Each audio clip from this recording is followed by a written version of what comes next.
live seminar sa Women's Ministry Department nga naitabo sa bulan Hulyo 2025 sa lungsod sa Lagonglong, Misamis Oriental, Lagonglong Seventh-day Adventist Church nga may temang I Will Go Reach My World. Sulod sa tulo ka gabi nga seminar, ubay-ubay ang mitambong alang sa pagsaksi o pagpaminaw sa mga lektura bahin sa relasyon, maayong panlawas o mensahe bahin sa Biblia.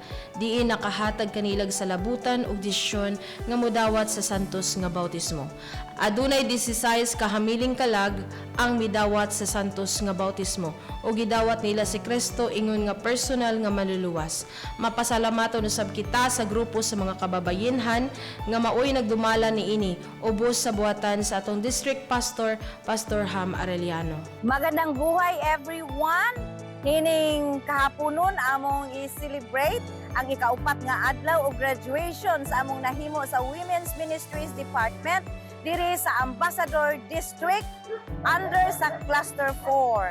Aduna kami gihimo nga upat ka adlaw nga seminar, Home and Family Life. Ang among tema, I Will Go Reach My World.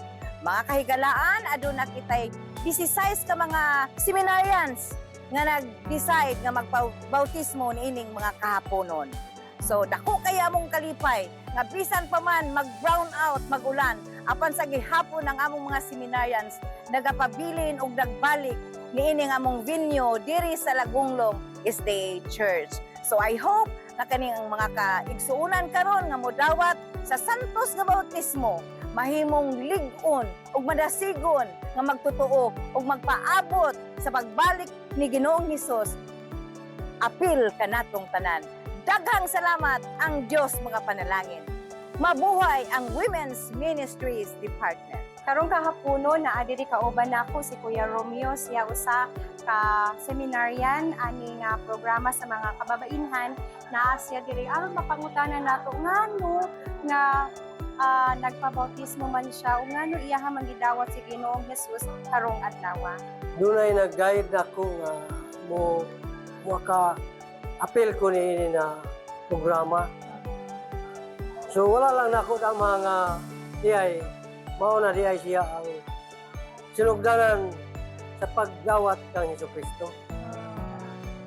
So wala ko nagdumili nga mabautismuhan ko karon ay tungod kaya ako na siyang nadawat nga kung nadawat po ko niya nga ako magbagong buhay.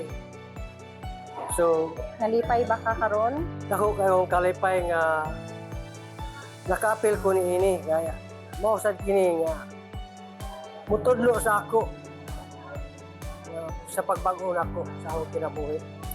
Daghang salamat sa Ginoo. Ako dahil si Juan John Rafael de Gabihon, taga Puro 4, Kasulog, Misamis Oriental. Ako dahil ako na akong pasalamat kay kanang bitawng dibago dyan sa Ginoo akong ginabuhi. Kung na dyan siya gigamit nga mga tao nga kanang bitawng gitawag ko.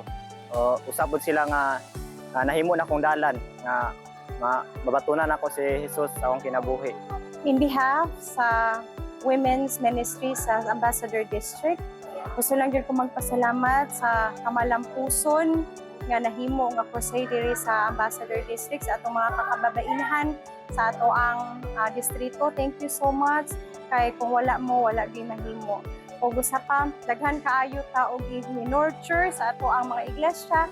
Dako gyud kay ato pasalamat sa Ginoo kay siya mo'y naghatag ani nga mga kalag aron nga ato silang maatiman madala diha sa tiilan sa Ginoo. Padayon sa pagtuon sa ato ang pulong sa Ginoo kay wala gyud tay mahimo kung dili ta magtuon sa iyahang mga pulong. Wala tay mahibal-an ug dili pud nato matabangan ang ato ang kaugalingon kung unsaon nato pagpangandam sa iyahang ikaduhang pagbalik. Tungod niini, ato'y kalipay ang kalampusan sa maong buhat pinaagi sa pulong sa 3 Juan 1:3 nga nagaingon kay nagmalipay ako pagayo sa dihang may mga igsuon nga miabot ug misaysay mahitungod sa imong pagkamatinuoron nga nagpadayon sumala sa kamatuoran.